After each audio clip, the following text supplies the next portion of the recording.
Yo, what's going on, guys? It's Mason. Welcome back to the channel. Now today I'm going to be giving you guys a guide on how to unlock the combat knife gold camo as quickly as possible. Now we're going to be going through each and every camo and step by step on how I did it, how to unlock the camos, the ways I did it, what game modes I played, how to get the max level on the knife as quick as possible, all that jazz. So let's just get right into it, man. And yeah, first things first, I'm going to give you guys a class that I used on how to unlock the knife. Primary, it really doesn't matter. I was just leveling up this DMR because I'm about to get the gold tactical rifles. So I would just put any primary that you want. You're not really going to be using it, so it really does not matter. But then obviously you got to get that secondary as a knife, and then the perks and the tacticals and all this stuff is what you guys are going to be wanting to copy to your class. You're going to want to run stuns because there is a challenge for the knife that I will get into in a little bit where you need to stun, smoke, or flash an enemy and then kill them. Lethal really does not matter what you use. I use frag grenades. You can use Molotovs, C4s, whatever you want. Also same with the field upgrade, you can use whatever you want. Gas mines seem to actually work a lot as well with this, so gas mines aren't too bad. I used a field mic so I could put it down and see where people were on my mini map. And then perks, this is a big one, so you're gonna want to be running the tactical mask and paranoia perk. Flight jacket really does not matter. I mean, you can run flight jacket other than paranoia, but I think paranoia is very good because if somebody's aiming at you from behind, you can try to play around and go and kill them, but you'll have that information to know that they are behind you or wherever else. And then you're going to want to use tactical mask just because you're using stun grenades and you're going to be really close to people, so if you accidentally stun yourself, it will not harm you that much. And yeah, that's what I use for perk 1. For perk 2, you're gonna want to have quartermaster on, just because if you're going on a long streak and you're getting these stun kills, you're gonna want to be able to recharge your equipment, so you'll get a stun every 25 seconds, which is actually pretty good. And if not, then if you die, you'll respawn with a stun grenade and then tracker, so you can see those footsteps on the ground. And for perk 3, it's kind of personal preference. I use ghost and ninja so people cannot hear my footsteps and try to react to me coming behind them and killing them with a knife. You can run ninja and ghost. Cold-blooded is really good for this too, so ghost and cold-blooded, or cold-blooded and ninja. Spycraft was not bad at all either because you won't die to like booby traps and proximity mines and stuff. It doesn't trigger any of that. And then you can also hack field mics. Field mics are pretty good, so pretty much every perk in this category is usable, but I love ninja and I love ghost because people would be using UAVs, and obviously perk greed so you can get the 6 perks. So that is the class that I've been using for it, and let's get right into the camo challenges, man.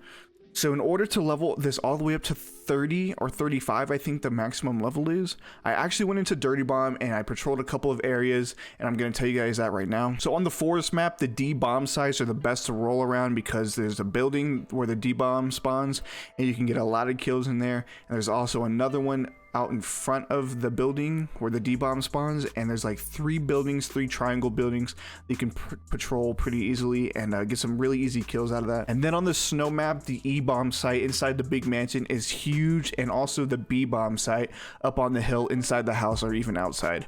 A lot of people go inside those buildings, and you guys want to stay inside buildings as much as possible just because you're using a knife. You don't want to be in the open and be a free easy kill for people. So that's what I would do just to level it up to 30. It's pretty easy, especially if you go on some streaks.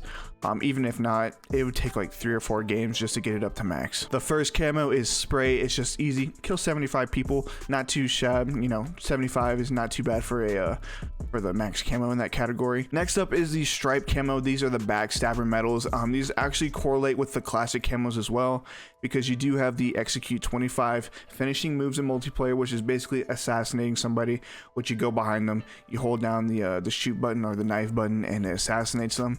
If you do this, you will get a backstabber medal as well, so I would just go for the finishing moves so it's not too hard on you. Next up is kill 50 enemies while injured in multiplayer. I also did this in Dirty Bomb. Now, it is kind of weird because you do need to be like really close to dying for it to count as an injured kill. I would say to do this, you just have to run at people. That's basically how you do it. You just got to run at people straight on, and hopefully you can get the kill.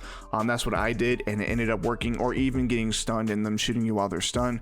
That sometimes makes you one shot. So these ones are kind of, you just get them while playing with the knife. You can't really go for them. Next up is the Flora camos. We got the 10 kills while sliding, This is pretty easy, so pretty self-explanatory. You just slide and kill somebody while sliding. If you're having a hard time with this, definitely put on the tactical button layout, and that should really get you guys the camo pretty quick. Next up is the science camo. These are probably the most tedious and annoying ones to go for.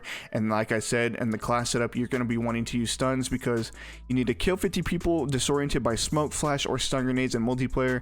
If you guys are dying and throwing stuns and killing somebody, then dying, throw stun, and just keep repeating that process, you can get about 10 to 15 of these done a game, and it shouldn't take too long.